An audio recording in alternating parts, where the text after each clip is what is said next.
Alright everybody, it's Mike, back with another Clash of Clans video, and this is going to be a recap of our last war.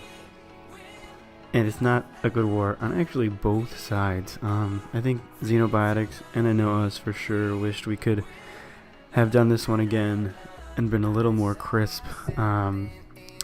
Because as you guys can see on the screen right now, they missed 2 of our 11s.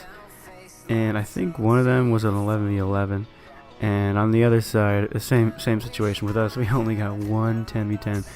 I'm sorry, one 10v11, and that just kind of left. That just kind of left us feeling down, left us feeling like, the war was out of our hands. But 9v9 we were off. 10v11 we were off. Our dips were pretty good. We did fail our last 2 though. We started off 6 for 6, and then we went 6 for 8, and they missed a couple too. So kind of a weird war on both sides again. They missed 2 attacks, but that was a Town Hall 9. So we're going to start off this recap with actually their 10v10 on us, on King. So why am I showing what is this? What is this? It's not a witch slap. It's kind of like that 10v11. I'm sorry. It's kind of like that Town 11 farming strategy with 3 healers on the bowlers. So apparently that works for Town 10. So what he does here, he's got double jump, I think 2 rage, a heal and freeze, and he jumps into the first compartment, which has the Inferno. It has the King, and so you get a lot of value. But look at what's happening here. Left side flank is dead, and right side flank is everything walked to the right side, which is crazy. But how this base was designed, I guess, these middle compartments are pretty open, and everything is tanking. So again, this is a max base. I mean, you don't see max bases go down too often, and maybe we need to start rethinking strategies like this, because these bowlers, as you guys can guess, are not going to die, and these bounces are insane. Everything is going down. This Expo, which could have killed the Queen because she doesn't have her ability, is going to be targeting the bowlers the whole time.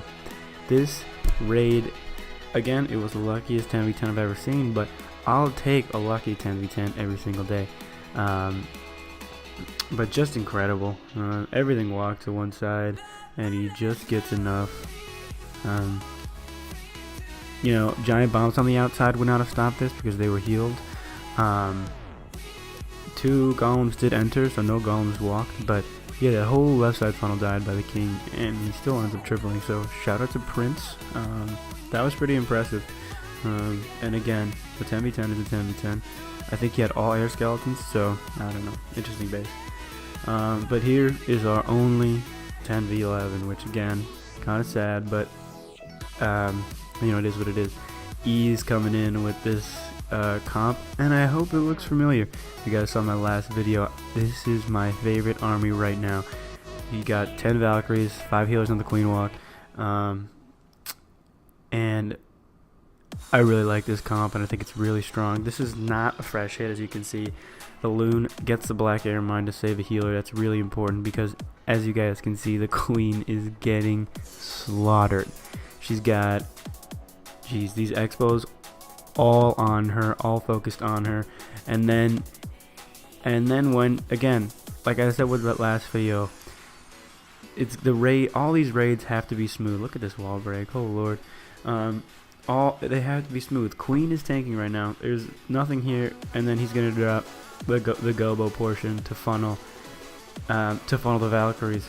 But what ends up happening is, and check out these minions. I think he did that on the fly, or either he forgot. But it doesn't matter. He gets the camps down in time. Queen Walk is actually gonna end. He just used her to funnel. Kind of an expensive funnel, but gets the job done. So this is interesting. Bowlers reroute around that wall, which is normally supposed to keep you away from the Town Hall. It actually brings them back in, and King goes into the core. Bowlers go to the core, and actually they get the Town Hall. Late Earthquake, he didn't even use it. And look at this, Valkyries all go on the outside, which ends up saving this raid. They end up getting the extra 10% he gets for this for our only 10v11. So, you know, Valkyrie's in the core, Valkyrie's out of the core, it doesn't matter.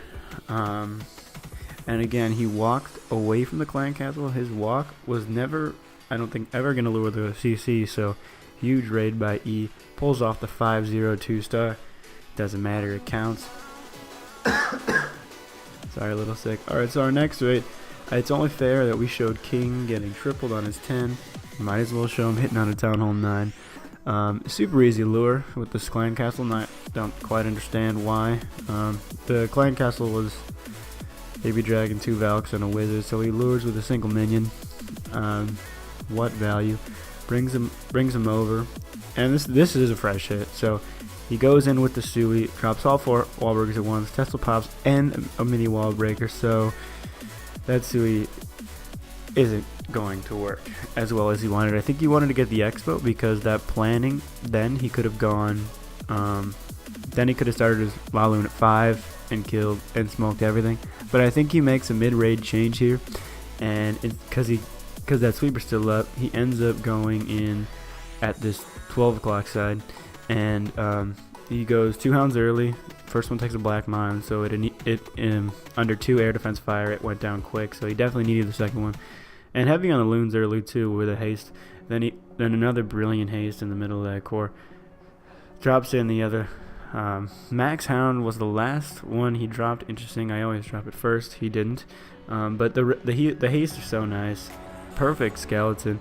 Gets the queen, and he pathed around that wizard tower, which great Town Hall 9 base. That should have ended most raids. But he brought this heal, which at first I thought he was gonna swag, but he absolutely needed it. That back section that he was gonna account for on the Sui is still up.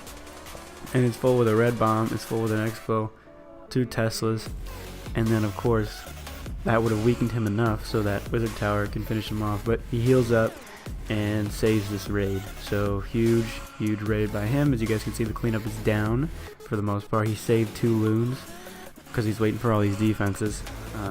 Really nice Sui hero. I think I got another second. Sui hero by Deist.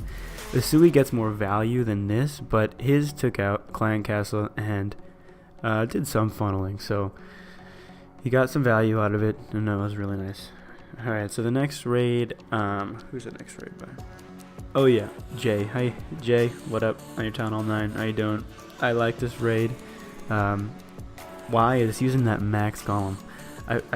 Once I heard that the Max Golem came out for Town Hall 11, I was worried that it might sway the balance at Town Hall 9, because this Max Golem has so much health, and I really like how Jay uses it. He uses it to, well, soak up literally everything in this heavy 12 o'clock compartment. It's 2 heroes, and he's going for the CC, so that's a lot. That's a lot to get with a single CB kill squad. And another reason why I really like this raid is look at how both heroes go to the same side. He knew which bases to take. He knew which buildings to take down in order to create this funnel. And then of course, going heavy with the hogs early, not holding back, kind of like what you do in Town Hall 10, but heavy on the hogs early to get all those defenses down as quick as you can. He hits a double bomb, but the heal is there. I'm pretty sure this was a fresh hit because you can kind of see how he overreacted a little bit with those 2 bombs. So. But again, it doesn't matter because look at what he's taking out on this base. It gets a little crazy on the backside. An unfortunate hog split here. Another nice haste to finish off the last section. And of course, his cleanup's already down. I mean, Jay knows how to do this, man. And I think it was a perfect base selection. The hogs are trickling out at the end, and it gets a little close here, but he chose the perfect comp, I think, for this style. He didn't mess around with any bowlers. He knew, hey, my kill squad and heroes are gonna get this, and it's gonna create super smooth pathing through the rest of the space. Going heavy on the hogs early. I mean, it's textbook. Jay has a Town Hall 11, and he did some really cool dips with hogs. So, yeah, good work, Jay. And I really like this Town Hall 9 action. Yeah, I thought it was really cool. The cleanup, the minions, it takes a while to beat through the wall, so but again, time really wasn't an issue. It was a cool hit, and actually, I think Ferox had a similar comp. Actually, maybe this comp is becoming a little popular at Town Hall 9, but Kramer had really a similar comp with the Max Golem and 30 plus hogs. So he wasn't the only one who used that comp, but I really did like that raid, and it was fresh. So okay, so I think we got two more. The Laloon Slayer. This man. Just look at the spells right now, and make sure you keep track of him at the end of the raid, because he will have some extra. So he starts with a Sui, brings 6 wall breakers. Seems excessive, right? But he needed this wall to get open because he could reach 2 air defenses with 1 queen. With just 1 queen, it's so simple. King, queen, and 6 wall breakers gets you 2 air defenses, and you know, it's just crazy value. And he doesn't pull the CC. He actually just takes it on the fly. You see the comp, 2 poisons. So he's going to double poison the CC. It is a baby dragon and a wizard. He starts early with this, with something I wasn't going to think he was going to do. I thought he was going to start from 3 o'clock. He ends up starting at 12.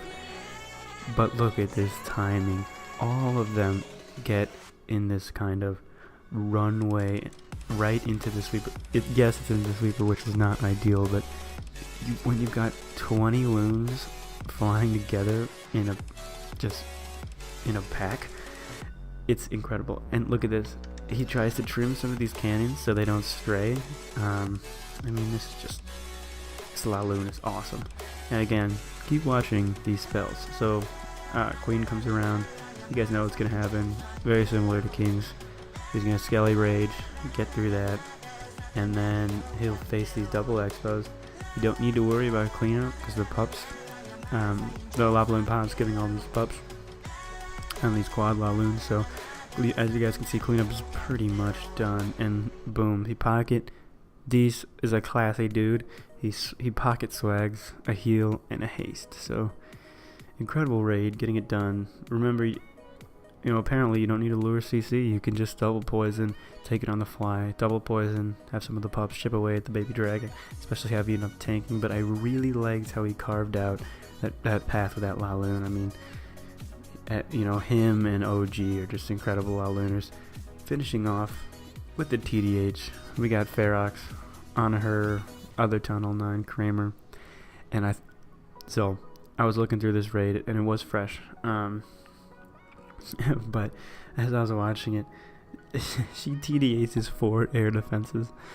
This queen charge doesn't get any. I think her goal was to have the queen go down to 9 and to get 2 air defenses, and then TDH the other 2, because that pathing's really nice with the sweeper down. You can just bring them around 11, TDH that whole side, which would have been pretty nice and easy. But Queen, of course, doesn't take the wall break.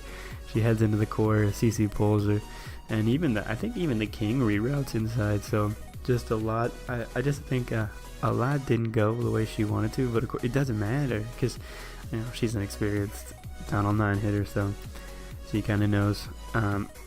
Again, on the fly, poisons the queen. I think she wanted to take care of that. I think she wanted to take care of that with the minions on the backside, but good adjustment. Starts the TDH early. And hits a Tesla farm. She sees a Tesla farm. I think haste and then rages relatively early. Let's see here. I just watched this, I should know. But yeah, so rage on the other side of the Tesla farm to try to save some of that cover, because I think the Teslas were going to start chipping away the loons. But again, this comp is awesome. You know, TDH from Warwells made this thing popular, and for a good reason. She's still now, you know, she's got a few loons left, but you know, not much. They will die, and the pups will die. But look at this. Look at the patience. Look at this. Archer Tower on that 9 o'clock is tanking by the queen. She drops a few minions to push the queen in so she doesn't time fail, and then she saves 6. Last defense is the wizard tower, which, you know, would probably not stop the raid. But when the wizard tower's tanked, all the minions come in. Minions come from the backside, clean up this base, and it was awesome. So shout out to Xenobiotics. It was a cool raid. I'm glad. I'm not glad we lost, but I did have a fun time warning you guys. And get ready for NDL tomorrow. We actually face these guys tomorrow in a no-dip league matchup. I think these guys are in the ICL, and they were in NDL. Not sure which league, so we're gonna have a really fun time this weekend facing them. I hope the result is different, but yeah. Thanks for watching this video, this recap. And great raids from SI. I wish, me personally, I got to pick up this 10v11, and because I want to show you guys some 10v10 action, and 10v11 too. So stay tuned for some more content. I think I got an interesting video coming up that I want to put together with the guys about winning and losing. So that might be fun. But yeah, I hope you guys have a great day, and thanks for watching.